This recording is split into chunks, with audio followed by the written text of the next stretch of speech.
Alors je vous propose maintenant qu'on s'intéresse aux solutions palliatives qui sont proposées aux hommes. Est-ce que la perception de la protection urinaire est différente entre l'homme et la femme? Et je me tourne vers vous, Stéphanie Coton. Est-ce que vous, laboratoire fabricant, au-delà de l'effet protecteur recherché, comment est-ce que vous prenez en compte cet aspect psychologique? Alors, notre enjeu en tant que fabricant et de protection TENA, ça va être de faire connaître les solutions aux hommes, c'est-à-dire de leur expliquer qu'il existe des protections spécifiques. À la différence des femmes qui, finalement, toute leur vie ont eu l'habitude des protections, les hommes, eux, ne vont pas avoir le réflexe d'utiliser des protections spécifiques. Ils ne vont même pas savoir qu'elles existent. On sait que plus de 60% d'entre eux ne savent même pas que ces protections sont disponibles. Sont disponibles, tout à fait. Ça veut dire qu'ils utilisent, dans le meilleur des cas, des protections d'hygiène féminine qu'ils vont détourner, soit des solutions qu'ils vont eux-mêmes bricoler, donc de type mouchoir, gants de toilette, ou alors ils ne vont rien utiliser du tout. Et souvent, c'est plutôt leur conjointe, en fait, leur compagne, qui vont acheter les protections de leur mari et qui vont les amener à connaître ces produits. Donc il y a un véritable travail d'éducation qu'on n'a pas forcément chez les femmes. Vincent Cardo, vous voulez intervenir? Oui, je rebondis sur ce que vous dites, parce que bricoler, je me souviens d'avoir vu un de mes patients qui est arrivé avec un sac de plastique, avec du scotch, bref. Et il a fallu véritablement l'éduquer et le pousser à aller chercher des solutions qui existent. D'où l'intérêt d'en parler avec le praticien, avec le médecin. Mais alors, ou à la consultation d'urodynamique avec l'infirmière.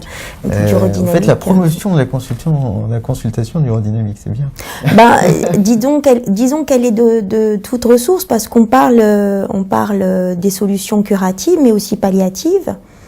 Et moi, je sais pas bien parler des protections, comme mon infirmière avec qui je travaille, et qui a toutes les adresses et qui sait trouver des protections aussi pour des patients âgés très incontinents, où les dents principales se retrouvent par exemple dans le même lit que son mari, mouillées la nuit, et c'est pas très très agréable, et qui cherche effectivement le moyen de trouver des protections adaptées à son mari, et parfois pour des quantités d'urine importantes, ça peut aller jusqu'à 3 litres, que la protection puisse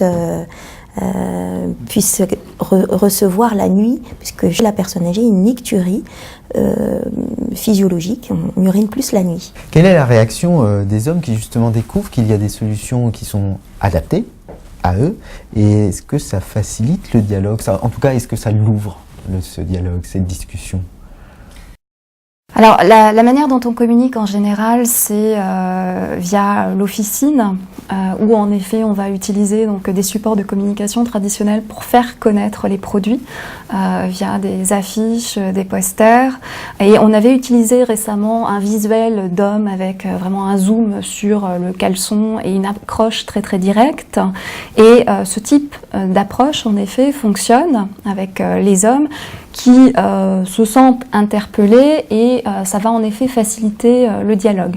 Souvent, ils sont étonnés. Ils avouent qu'ils ne connaissaient pas et qu'ils ne savaient même pas l'existence de ce type de protection. Et notre approche, elle est très directe, c'est-à-dire qu'il y a un problème, une solution. On est très pragmatique.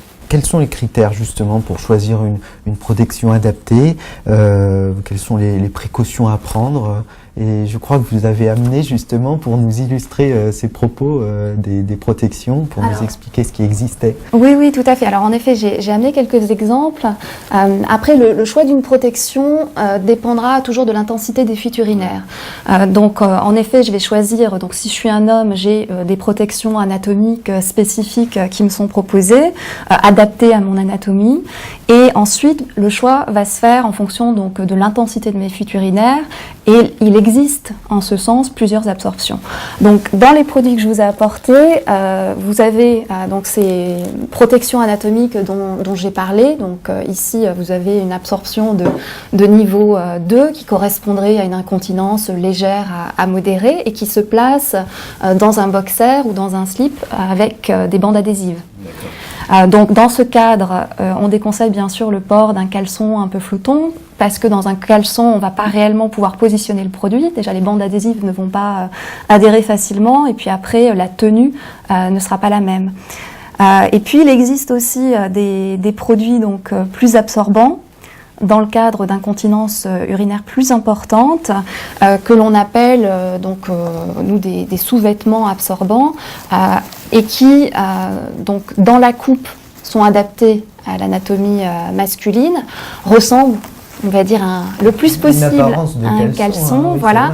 Ils sont également imprimés pour qu'on ait plus cette barrière finalement qu'on peut avoir d'une protection blanche, médicalisée, Vous osez synonyme la fantaisie, de, on va dire, un petit peu pour... autant que possible dans ce domaine. Ces protections et leurs caractéristiques et leur acceptation également peuvent évoluer. On opte pour une solution palliative à un instant T. Est-ce que ce sera la même quelque temps après, un an après, Lamia Fourny? Non, effectivement, il faut que ça évolue. Ça peut être nécessaire après une chirurgie, en attendant qu'il y ait un diagnostic, une prise en charge. Effectivement, ça peut être aussi une protection complète la nuit et peut-être des protections plus légères la journée pour que le patient puisse aller aux toilettes. C'est une forme de rééducation aussi, de l'inciter à ne pas avoir un change complet. Non, c'est jamais une solution définitive, la protection, mais c'est sûr que c'est un atout important pour avoir un certain confort et une qualité de vie. Stéphane Coton. Alors je pense que c'est bien résumé en effet. Il existe différentes absorptions et en effet on aura peut-être besoin d'une absorption plus importante dans le cadre d'une chirurgie de la prostate, et puis après en effet le patient, enfin la personne pourra abandonner totalement le port de protection ou tout simplement avoir recours à une petite protection très fine qu'il utilisera au cas où. Oh, merci beaucoup d'être intervenu. Je crois qu'il y aura encore beaucoup de choses à dire sur le sujet, mais vous êtes évidemment les bienvenus pour revenir en discuter. À très bientôt pour un nouveau podcast Santélogue.